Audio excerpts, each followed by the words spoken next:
Voris is an American Catholic pundit, author, and apologist.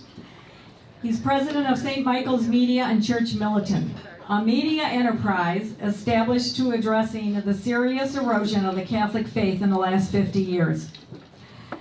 Michael graduated from the University of Notre Dame in 1983 with a degree in communications and moved into a career as a television news reporter, anchor, and producer, mainly with CBS News. He received 4 Emmy Awards for excellence in broadcast journalism. During the early years of St. Michael's Media, Michael received his Sacred Theological Baccalaureate from St. Thomas Aquinas in Rome and graduated magna cum laude. Michael has spoken at hundreds of events, both nationally and internationally, including Australia, Europe, Africa, Canada, and the Philippines. Almost 10 years ago, Church Militant was the very first Catholic apostolate to have a production showing the glaring evil of the phony social justice issue in the church, and that its founder was none other than Saul Alinsky. He's here tonight to outline how the radical left has infiltrated our American churches. So please give a warm welcome to Michael Voris.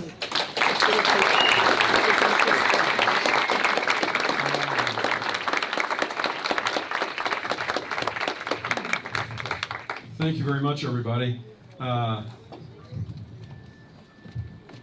I thought at first that Saul Alinsky's going to be here? How is that possible? I also say from my seat sitting right there, part of this wall is cut off from my view.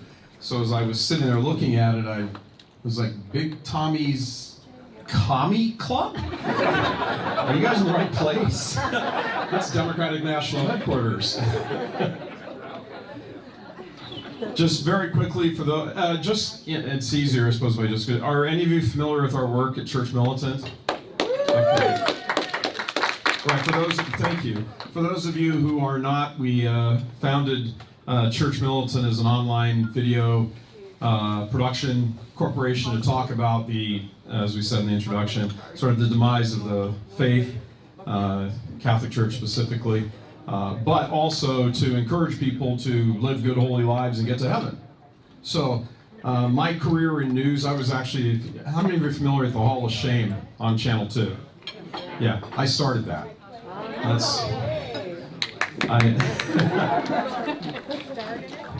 I started it. My boss at the station said, we need some kind of franchise that everybody will want to watch and blah, blah, blah, and all that and everything. And I went to him with an idea, and the idea was specifically that the Oakland County Commissioners at the time in 1990, hope none of you are sitting here, 1994 or 95, had this ridiculous travel budget for Europe and all over the place. Like, the Oakland County Commissioners have an international travel budget, and they won't really release the records of it? And that became our first Hall of Shame story. They took off from there. We had a great fun chasing down losers and saying we're going to put you in the Hall of Shame, and we did. So I just mentioned a little bit of my background in TV news just to say that my big passion when I was in television news was doing politics. I remember the I was in 6th grade, the 1972 McGovern-Nixon race. And our 6th grade teacher gave us those little Scholastic magazines, those little paper things, and said, take your pens home and take your magazines home. And when you're done, watch the news and watch the returns coming in that election night. And every time Nixon wins a state, color in blue. And when McGovern wins a state, color in red. And it used to be the other way around. And I ran out of blue ink. It was a homework assignment. It was covering the whole country, blue, coloring in every state. My dad had to run out to the drugstore, get another blue magic marker at like 10:30 or 11 o'clock at night. Anyway, so that was, ever since then I've loved politics. I was 12 years old, followed it my entire career, loved it, still do. I don't know if any of you saw our coverage on election night 2016. But I'm very happy to say that Church Militant was the very first media source to call Trump as the winner. Our studios are in Ferndale, just south of 696 on Hilton. And I'm dead serious about that. We had all of the monitors of every MSNBC, CBS, AB, all the big guys sitting there. And it had come down, obviously, to Pennsylvania at that point. And we had figured out that there were 40,000 votes left, and Trump had a 60,000 vote lead. And I used to do that for a living. That's what I did as a political reporter. I would count precincts, how many votes are left. I did that my entire career. And we sat there and I said, there's only 40,000 votes left. If you know who, she-devil, got all of them, Trump would still win. He'd win Pennsylvania, he'd win the Electoral College vote, and boom, that's it, he's president. And we sat there knowing that information for about an hour, looking, just watching, saying, how come none of them are calling this? And you're looking at every single network. I was going over our notes, like, did we do something wrong? Is our math wrong? How come they're not all calling it? So we sat there and said, well, there's no way. Trump's won. That's it, it's over. He has to have won this. And then one by one, of course, ABC was like, Trump won. And they all got quickly in line behind us. So I say all of that to stand in front of you and say, I'm a kindred spirit, certainly politically. I'm a kindred spirit in the world of politics and political coverage. I used to be able to tell you exactly how many electoral college votes there are in every state. I used to be able to tell you what the key precincts were in each congressional district across the country.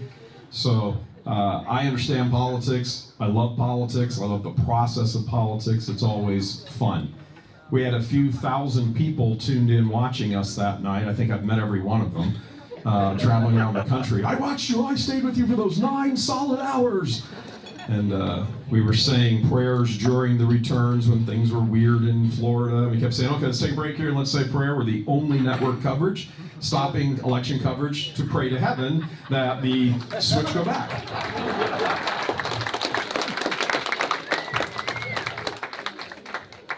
And anyway, so that's kind of what I want to talk to you about tonight, though specifically spiritually.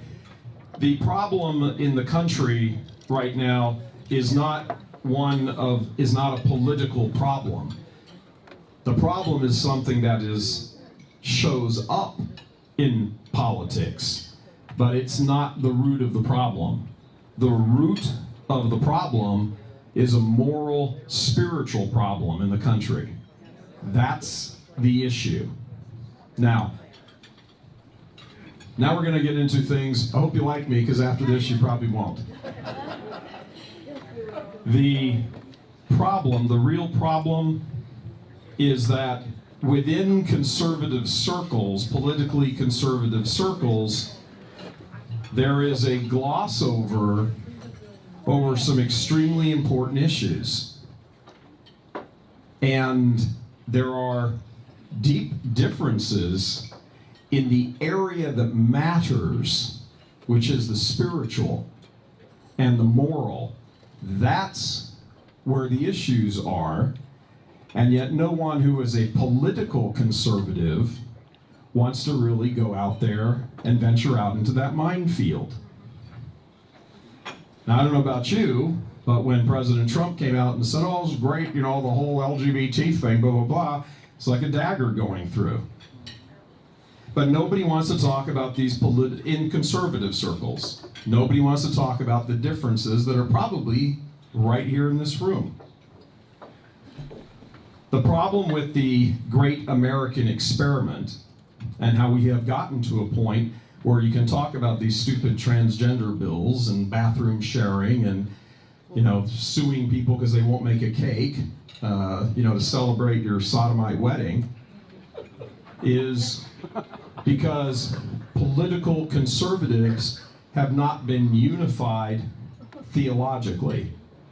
They have not been unified morally, and they have not been unified spiritually. That's the great elephant in the room in the conservative political circles. And what's at the root of all that?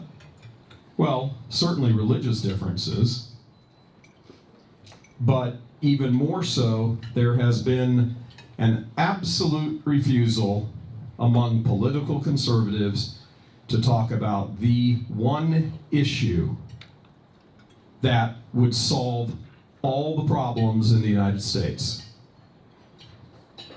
And that one issue is the obeying of natural law. Natural law.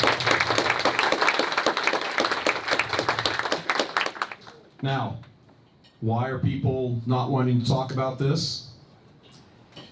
Because it means many people who are political conservatives, who will write checks to the RNC, who will go to Trump rallies, who will wave, great sign by the way, squash and mosh signs, won't give up their contraception.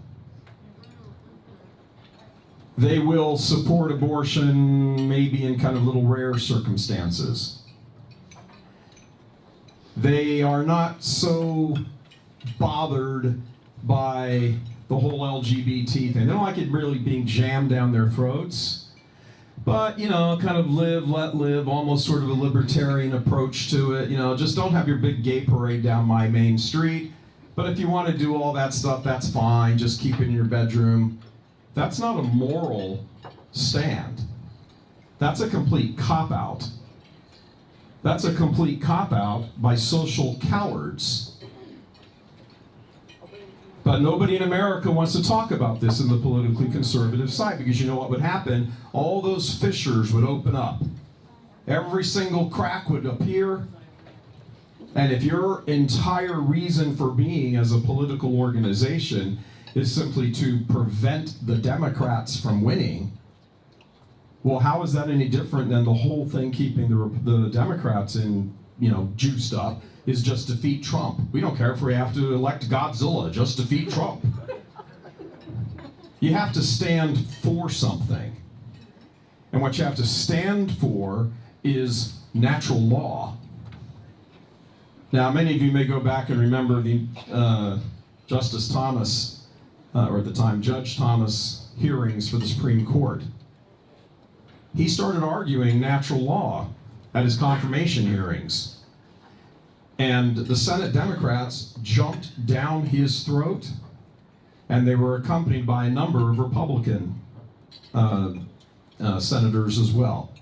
He backed off the whole thing. He still holds to it, still holds to natural law. But this need, as Republicans, or better, political conservatives, to want to just skate around this issue, you can't skate around this issue. The reason there are 60 million Americans not sitting here and around the country today isn't because of abortion, it's because of contraception. Every year, Planned Parenthood's stats arm, the Alan Guttmacher Institute, produces numbers. They go through, they're very extensive. I have to say, I mean, every now and then I guess the devil even says something true. Even if it is for a lying reason, he says the right thing. Alan Guttmacher Institute, every year, I track this number every year.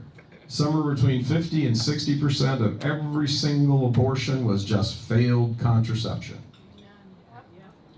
Being used as abortion being used as contraception. Now, when you look at the issue of contraception, contraception must have abortion as its backup. Why do you think Planned Parenthood, oh, we don't do anything, we just pass out condoms left and right? Why?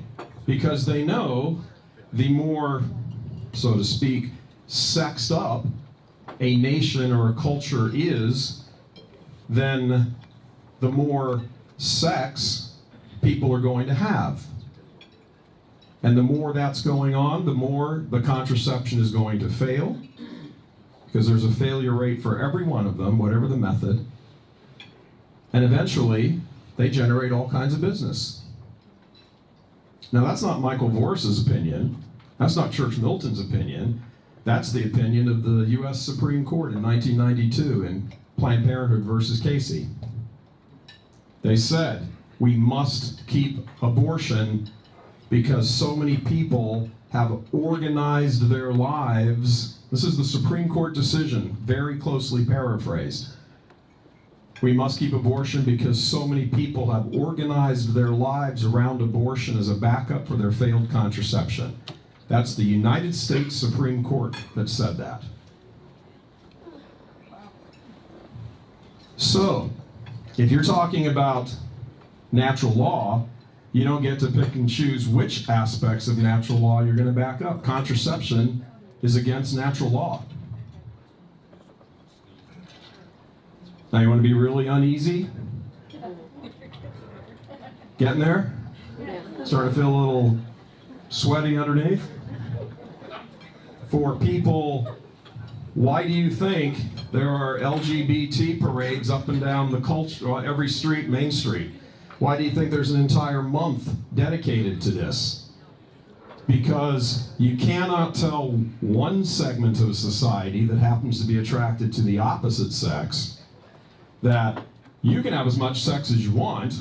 Oh, but you over there who are attracted to the same sex, oh, that's disgusting, how dare you? You don't get to do that. The moment a culture makes the decision that sex can be separated from procreation is the moment you open up the Pandora's box and everything else necessarily comes out of it. Everything. Natural law says that sex is for procreation. Period.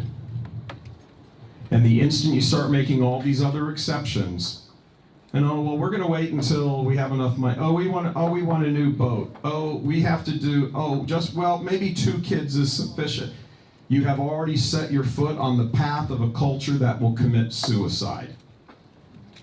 And that's where we are right now. That's where we are right now. People back in the 60s and the 70s that rushed headlong into the divorce and contraception for everyone mentality that took hold during the sexual revolution. 50 years later, that's why we're sitting here. That's why the culture is where the culture is right now. There aren't 60 million little baby pieces and parts flushing down sewers and being sold off to labs because this is a caring nation. The goal of natural law is that every moral act, regardless of what you're talking about, has a moral end. And humanity, as a nation or as a body politic or as a culture, does not get to assign the morality to an act. It is contained inside itself. Why is it wrong to kill a child in the womb? A majority of Americans say it's okay, at least under some circumstances. So why isn't it right? A majority have said so because the act itself is intrinsically evil. If everybody in the world except one person says it's perfectly fine, it doesn't make it fine. It's the same thing with contraception. Contraception leads to abortion. That's the beginning and the end of that hard truth. And lots of people made choices about their sexual morality back in the day that have now spun out of control and brought us to this point. So I won't ask for a show of hands, but just imagine how many people in this room may have a problem with pornography. Just imagine how many people in this room might be sort of okay a little bit with the whole LGBT thing. I don't mean necessarily it's okay to get married and you have to make special allowances for them at the company and the corporate headquarters. We have to have a pride month. But it's not really that bad as long as it's back there in their own bedroom behind the closed door and around the corner. No, it's intrinsically evil because it violates the natural law. And the only appeal that a country that claims to be moral and claims to be Christian can make in the arenas of morality and civility is an appeal to natural law. There is a moral, natural law. And when it is violated, like any law, consequences ensue. Now, because this has taken so long to work its way through the entire culture, it's going to take a long way to wind back. And the question is, well, is it even possible at this point? By the time we all go to the polls in 2020, 10 million Americans who voted for Donald Trump in 2016 will not be alive. Because Donald Trump voters skewed heavily older. Think about that for a moment. There was 62 million votes. Presuming everybody who voted for Trump before does again, the new baseline number is 52 million. 10 million less. Now, why is that? Why are Trump's voters skewing older? Because the decisions of many of those Trump voters in their youth to permit, to carve out an area in the culture where we could ignore the natural law, that has mushroomed out of control. And now we have hundreds of millions of people who simply think that they decide the natural law, the moral law, and that there really isn't such a thing as natural law. And every poll, every study, every single rundown of the numbers shows that the further away somebody is from a traditional morality, the much less likely they are to vote conservatively. There are not as many traditional voters now because there aren't as many traditional-minded people, because they started the wheels turning 50 years ago and began contracepting themselves out of existence. Instead of 7, 8, 9 size families, one was good. 2 might have been a pain in the butt, but 1's good enough. 3, you had to start explaining yourself at the grocery store. Well, that's very nice, both children there, but that one seems to be using up more, having bigger carbon footprint than you should have. Listen to what's coming out of the universities. Listen to what's coming out, the chatter. Listen to the language. Listen to how they're speaking. Not just what they're saying. You already know what they believe. But that is a completely godless crowd. It's a godless crowd in word as well as deed. What I would like to submit to you, and you can throw tomatoes if you want, is that much of the political conservative crowd has been God-fearing only in word. But when it came to the deed, they started to make up their own rules. Started making up and buying into a culture that said, you get to decide what's good for you. And really, at the end, how is that any different? Political conservatives who reject natural law aren't that different than the Hillary Clintons of the world. They're just a few steps behind. They just don't want to go all the way. Not because they shouldn't go all the way, not because it's the morally correct thing to oppose that agenda with every fiber of your being, but because, oh, I don't know, I think same-sex marriage is a little too far. But maybe same-sex unions. In 1988, there was a meeting of an awful lot of, at that point, loosely confederated, if you could even say that, homosexual, politically minded groups. But they're very small, it's kind of scattered about the country, not an awful lot of organization. But they all managed to get together, about 400 or 500 individuals, in a ballroom in New York City. And they had a big conference and said, how can we get America to accept that, excuse me, that we want to have sex with each other? And that America will say that's okay. That was 1988. After that meeting, two authors wrote a book called After the Ball. It was published in 1990, and that book, After the Ball, laid out the plan.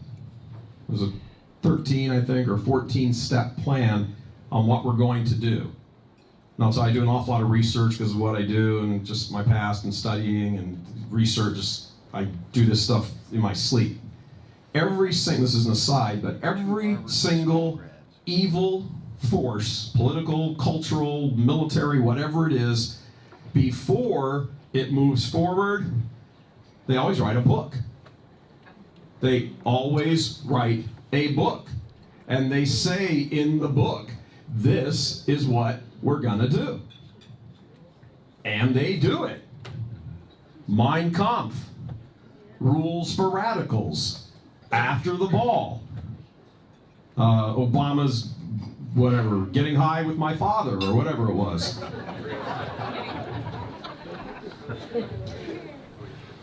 It's all right there. And every single bit of it is laid out. And then they just go ahead and pursue it. Part of the plan in the homosexual movement was to make people accept the orientation as being a victim.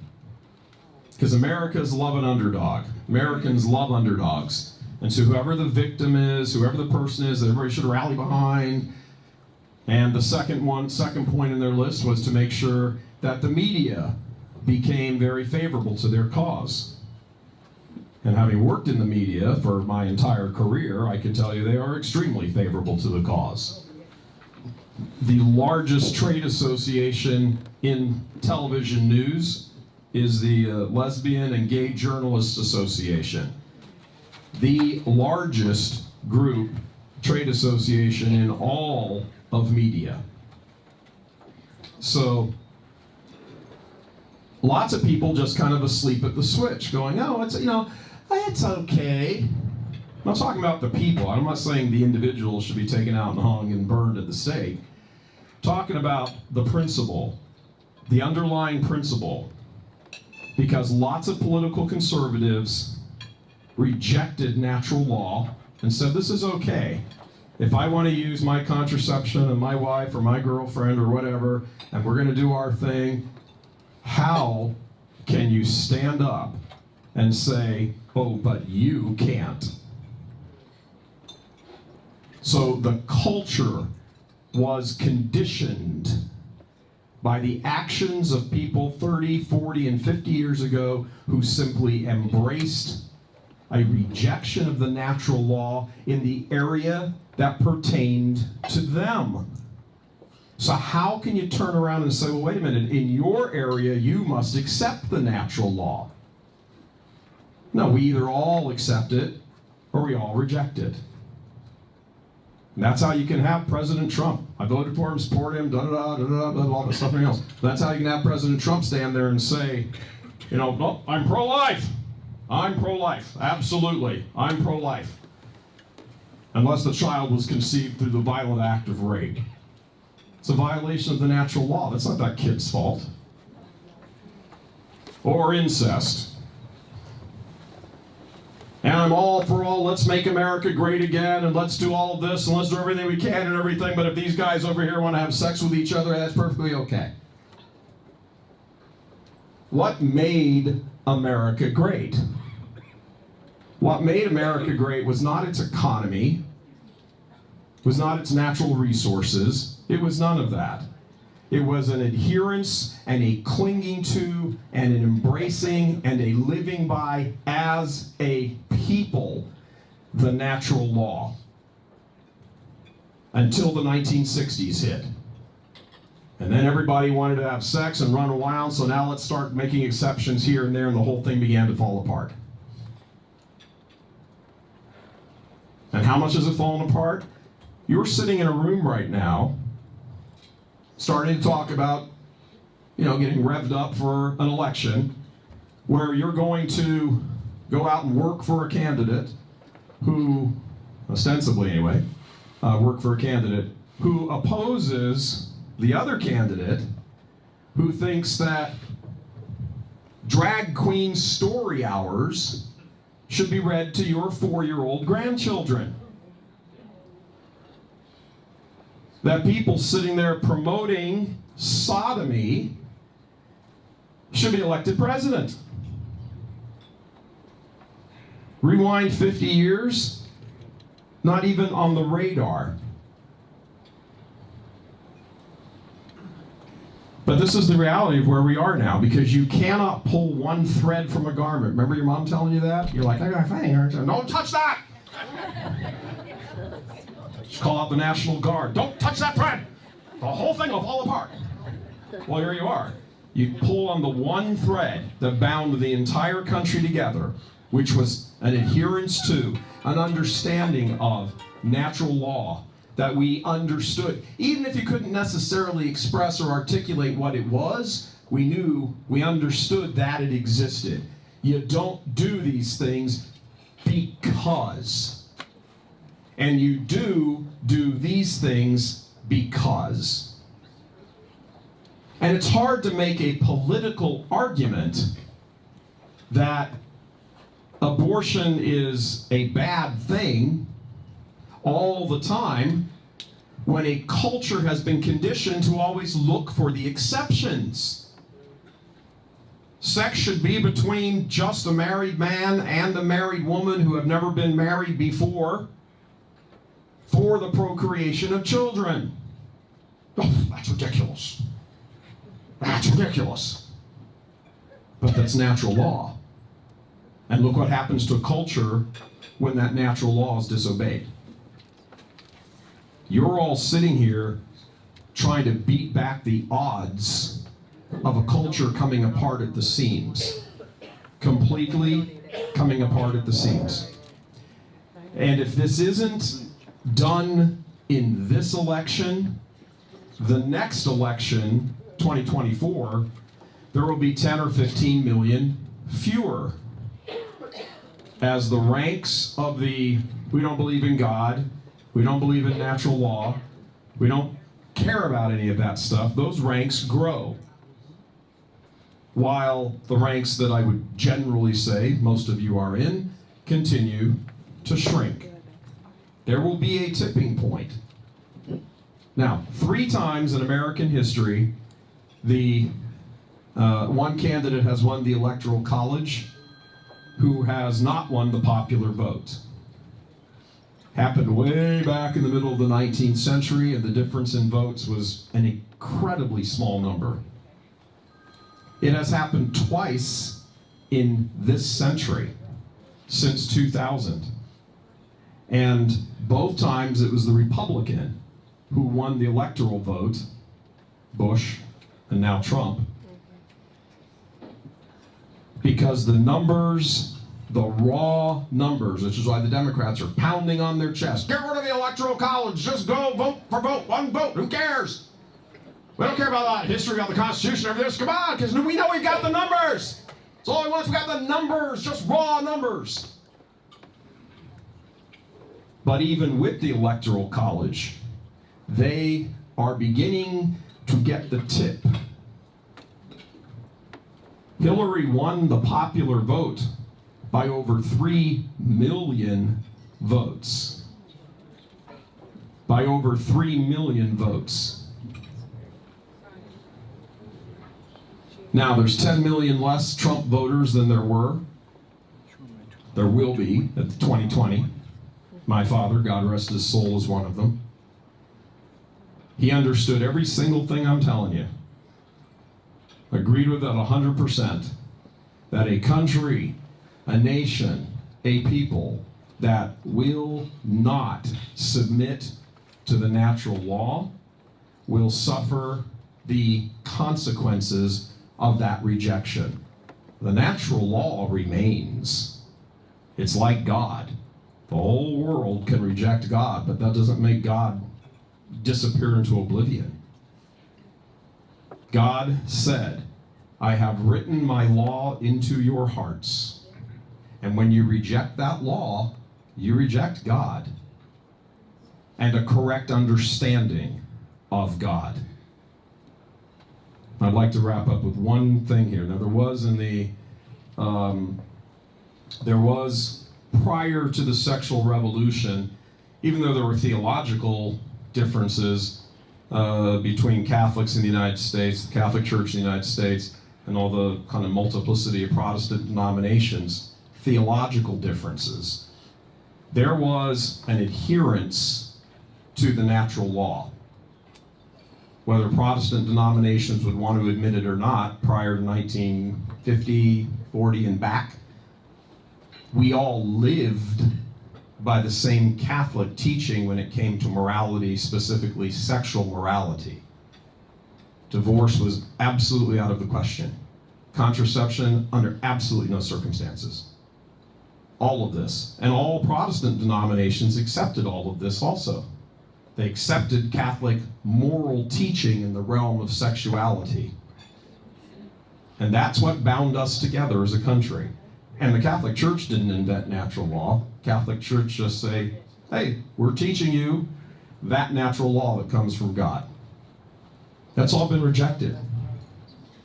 The reason the Tea Party arose, the reason there's this great, sort of social reawakening, all of this kind of stuff, is because it's in response to a rejection of God, morality, right morality, and the natural law. Understand who you're fighting. You're not fighting Democrats. You're not fighting socialists. You're not fighting communists. You're fighting what you have allowed yourselves to take over in America. That should give you dogged determination to go out and right not someone else's wrongs, but our own wrongs. Whether we live by the truth or we die by the falsehood is entirely up to us.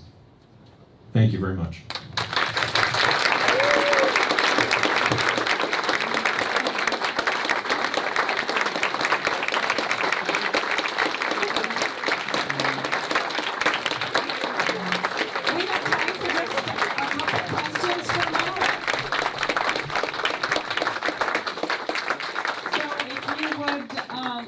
To ask him a couple questions.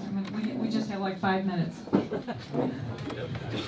Yes, sir. I'd just like to tell you, up until, let's say, between 1972 to 1975, I'd gone from the peace movement right into the communist movement. And amongst the communists, they said if you're a real revolutionary, you need one of 7 career paths. Was it unions, education, journalism, law, psychiatric medicine, and what was the other one? But anyway, they said, but if you really can pull off a full-time fraud, join the Catholic Church. All right. Yeah. It's true. And when they got in there, their agenda, they said, just fit in and just fit in as good as you can, but make sure when you get to be a gatekeeper, you're letting homosexuals through the door. That's exactly right. There's a woman, I knew this from Helen the Dodd. Yeah, that's okay, you already know. You know, I'd say there's a schism in the country. Yeah. It's like those who know our rights come from God. I mean, this is the way I understand it. Natural law is like, if you had to really boil it down, it's like, thou shalt not steal, and our rights come from our Creator. Very Now, true. these other people, they've made a God out of consensus and feelings. You cannot talk to these people. They've made a god out of their orgasms. They give I'm sorry, but that's what it is. They've made a god out of their orgasms. The entire political movement of America revolves around the question of orgasms. And if you have an orgasm without consequences, you can kill the child. And that is the defining issue in the entire body politic. That is the entire motivation for the gay rights movement. I want to be able to have an orgasm with him, and I want you to support it. And I want you to have the taxes and support us and bake my cake. And I want to have an orgasm with her, and I want you to pay for her abortion. That's what this entire thing has boiled down to. The very basic, core, absolute thing that it is of human beings that we hold in our hands, life and death. One more thing. It's like, Sorry, I got my son. Yes, sir. I just want, I'm curious, your opinion about the Pius X Society. Do you feel that you support them, or that they're creating division in the Catholic Church? What do you, are you part of that, or what do you feel about them? The Society of St. Pius X is a schismatic group. The clergy in it, as Pope Benedict said, exercise no legitimate ministry and have no canonical status. And their priests are suspended ad divinis from the moment of their ordination. Now, for those of you who aren't Catholic, that was some inside baseball, but anyway. Yes, that's what Pope Benedict said. Yes, sir. Did you see any hope, and didn't you dance on your desk? Yes, I did. Yes, I did. The day before our coverage, we had a pre-election coverage on Monday before the election day in 2016. And we said, gee, what do you think? We're just going around, take a little poll of people on the panel, so what do you think? And I was like, boy, I know this, I was involved in political media polling, and boy, that doesn't look good for Trump, but I just got this funny feeling. And then I went home, we watched that big rally in Grand Rapids. I was like, wow, this just doesn't, so I got up that morning, and I had said, if Trump wins, I'll get up and do a dance on the desk. And I got up in the morning, and I had sitting right on my floor, red socks. And I went, just a gut. And I put my red socks on, and 13 hours later, I was doing a jig on our desk. Yes, sir. You're operating out of Ferndale, right? Correct. How has the surrounding community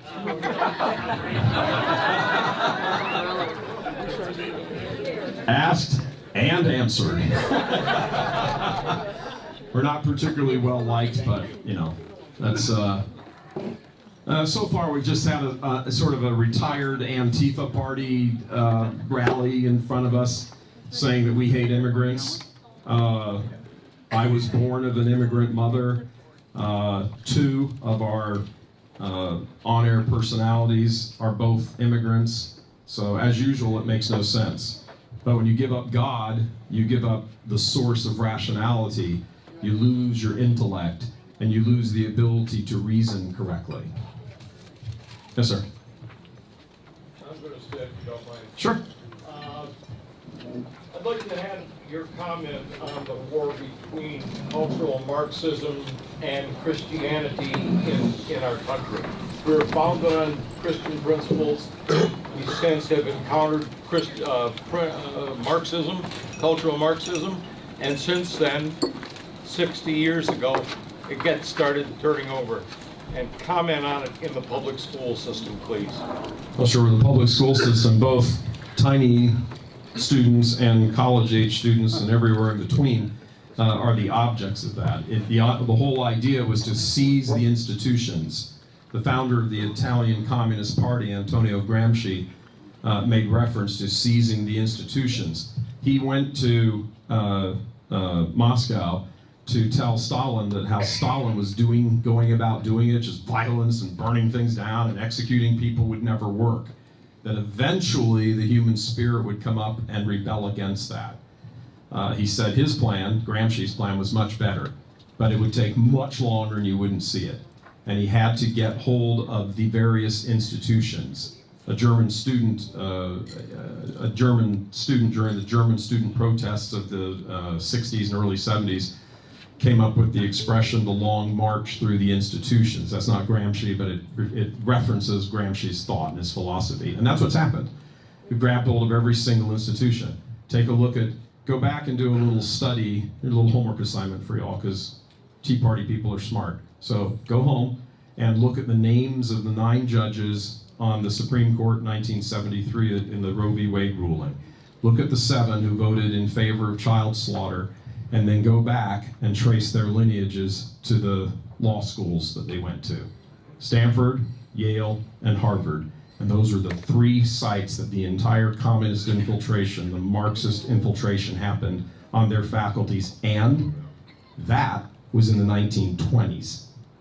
Those guys that voted for abortion for Roe v. Wade were in law school in the 1920s and 30s. Those law schools had been invaded almost at the dawn of the Bolshevik Revolution. The theory of Marxism, as produced by Karl Marx, was already rampant.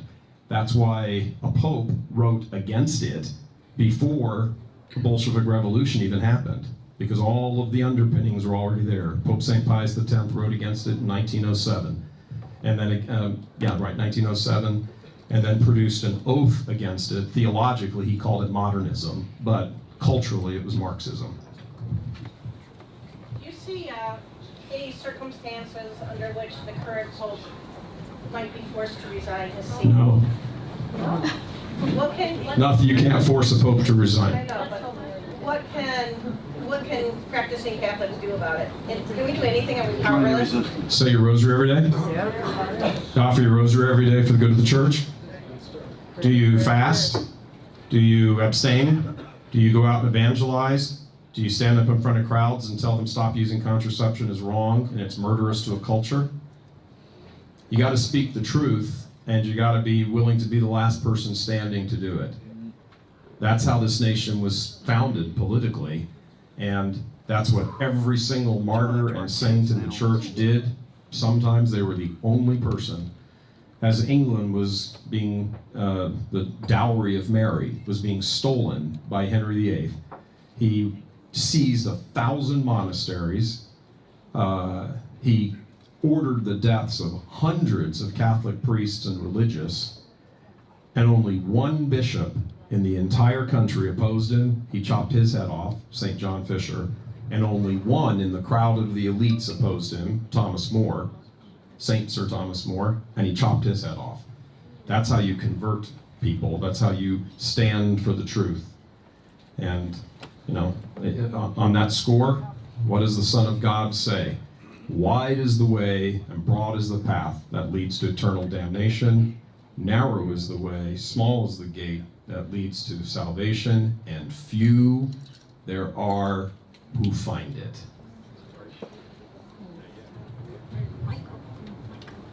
Yes, ma'am. The majority of people here are beyond the conception stage, the procreation stage. So what advice would you give people in terms of how to approach their children, their nephews and nieces, and people that they come into contact with that are still able to procreate? And what other suggestions would you have that we as a people that hopefully will adhere to the natural law can do to try to turn this around? All right, so every sin, every evil has consequences both in the natural order and the supernatural order. Begins to decay. The word sin, S-I-N, comes from the Latin word sine, S-E-I-S-I-N-E, which means without. What should be, the condition, is without what it should be. And that's what sin is. It's an absence of the good. It's not its own force. So whenever something bad, sinful, evil is done, that a condition is created where there is some good missing, which means a negative consequence occurs in the natural order and the supernatural order. So if you're speaking to somebody who just, whatever, doesn't want to hear about supernatural. They don't believe in heaven or whatever, you should try to get them to that point, but for the purposes of just this narrow conversation, well then speak to them about the consequences of contraception in the natural order. What has it done? It has skewed the age of the American population. It has created an upside down population pyramid. It has set the age structure of the US economy that in the next 10 to 15 years, it won't be able to be sustained. How many of us have heard conversations for the last 5 or 10 years? Oh, there's not enough money in the Social Security Trust Fund. The Social Security Trust Fund, we're going to throw it in a lockbox, liars. We're going to throw it in a lockbox so nobody can touch it. The money's running out. You have $20 trillion of debt. $22 trillion of debt, national debt right now. Why? Because there are 60 million people missing from the US economy. The United States Department of Labor attaches to each person an annual figure of the gross domestic product. How much, breaking it down into dollars and cents, how much money does that individual as a consumer consume? How much do they spend? How much do they go out and they buy dinners, or if they're little kids, they buy diapers, they get older, they buy cars. 60 million consumers are missing from the economy. Multiply 60 million times $18,950 is the gross domestic product figure attached to each individual. And then multiply that by the 46 years since Roe v. Wade.